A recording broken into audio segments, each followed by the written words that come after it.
ada dalam grid. So dia telah di-arrange lah. Kita dah buat intersection. Kemudian yang kedua, kita dah masukkan data dalam bentuk case. Dan uniknya, case saya ni, saya tambah dua variable kolom yang baru, iaitu month dan day.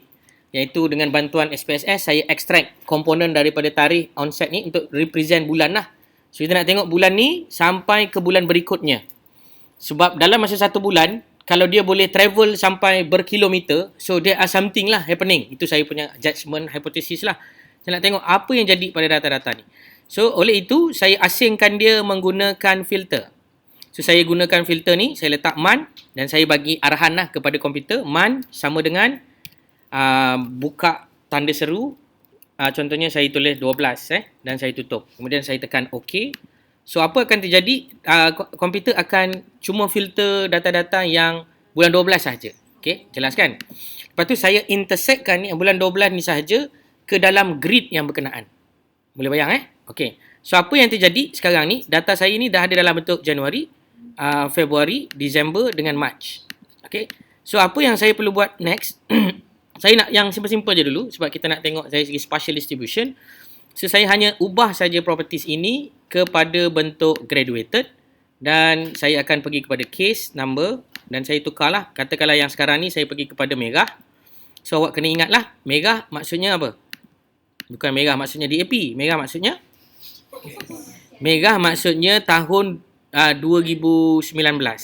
Januari 2019. Okey, ini contoh. Saya tak nak banyak. Saya nak 3 je color.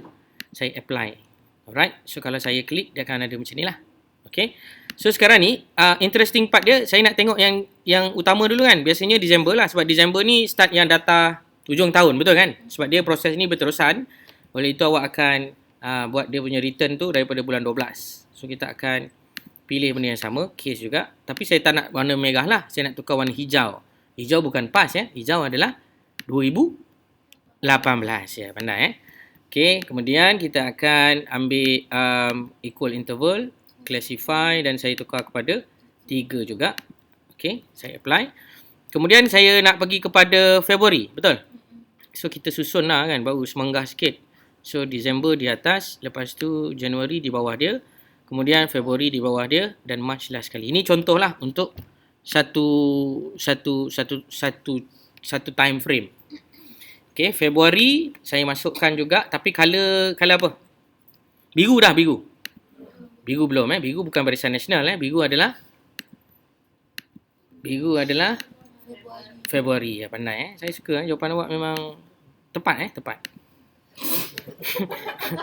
Okey, transparent.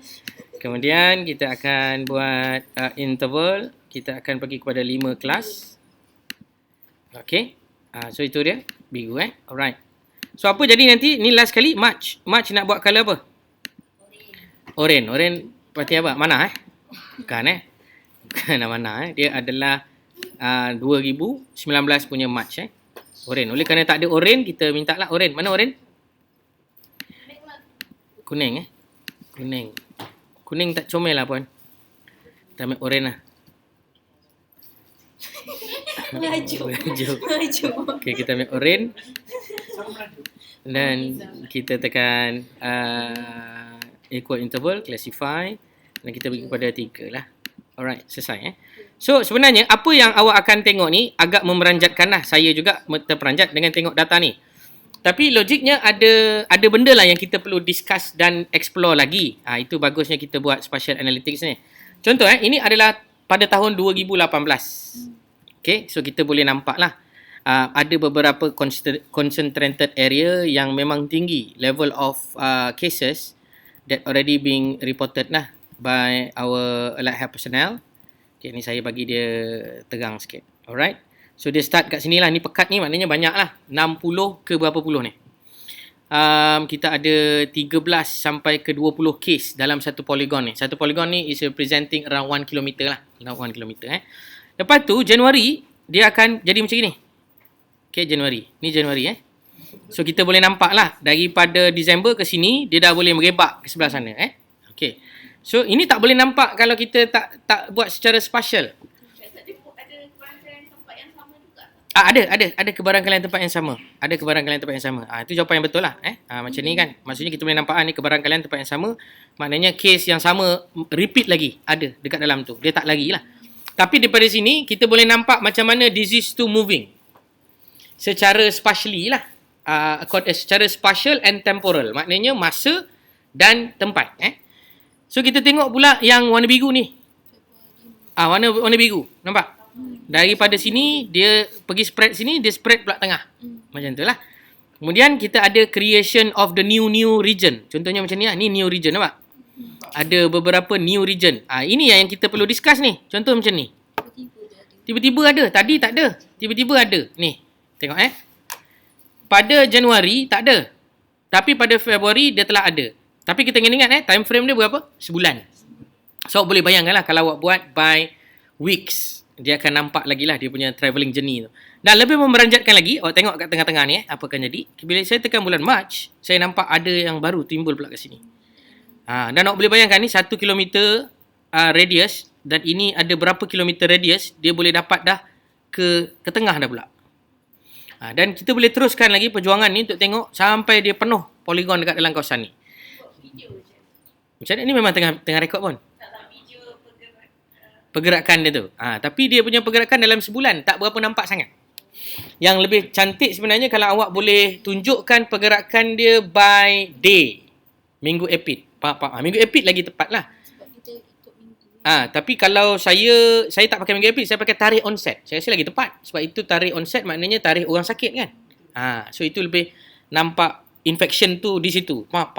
So saya stop sampai ke Mac sebab saya nak anda berfikir apa cerita kawasan ni. Itu je nak tanya. Kenapa tiba-tiba anda boleh nampak daripada nothing jadi something kat sini. Ni dua lah tempat.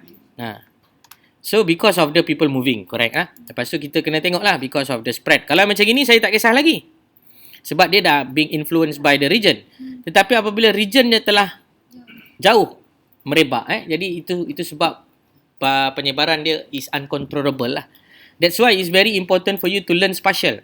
Because after you learn spatial ni, you know that this one can move around by time. It's just a matter of time. Macam ni kita boleh tengok dalam within 5 kilometers pun kita dah boleh assume pergerakan tu wujud. Yes. Dia tak boleh jadi macam bertindan. Bertindan dia memang ada yang bertindan ni. Tapi that is not our interested thing that to be discussed. Kita nak discuss kewujudan spot-spot yang sepatutnya kita hypothesiskan kosong. Tiba-tiba nanti kalau bayangkan setiap minggu ni lah sekali semua penuh. So kenapa tempat yang awalnya tidak ada kes boleh ada wujud kes pada 1 kilometer radius. So adakah kawalan tak cukup? Adakah resource kita tak cukup bagus dan sebagainya. Macam itulah yang boleh fikirkan. Sepatutnya tak ada lah kan sebab kita dah buat kontrol. Correct. Sepatutnya mungkin dia boleh ada. Dia boleh jadi begini. Dia boleh ada tetapi dalam julat terkawal. Ataupun dia boleh tidak ada pada julat yang terkawal juga. Tapi yang kita tak nak adalah benda-benda yang macam ni. Tiba-tiba ada kat tempat lain. Yes, correct. Yang ini kita boleh, kalau tanya saya, is unacceptable lah in term of, macam contoh kalau kita katakanlah ini KPI. So that's mean our control is not well lah. Because within a month, it can spread a few kilometers. It's no longer meters. We are talking about few kilometers. And then kita boleh cari pula lagi the origin of the reporting by date. Pun boleh. Awak boleh tahulah. Is either that person is actually living here but get infection here. And therefore dia dapat because of the travelling here. Ataupun the infection can got it somewhere around here because of the pool of breeding area. Pun boleh jadi juga. Kat kawasan ni adalah highly susceptible area. Tapi dia punya transportation akan pergi ke sini. Macam tu. Mobilization of the people and so on. So ini contoh yang paling mudah untuk anda lihat macam mana spatial temporal difference can give you something lah. I will share this particular file so that you can rerun back in your data set dan dalam anda punya activity nanti dekat PKD ataupun dekat JKN. So anda juga boleh buat lah benda ni kalau nak implement dengan knowledge yang anda ada dalam surveillance. Contohnya kan anda nak tengok mana yang melanggar moving average, mean. So benda ni boleh kita gunakan dalam special query tadi.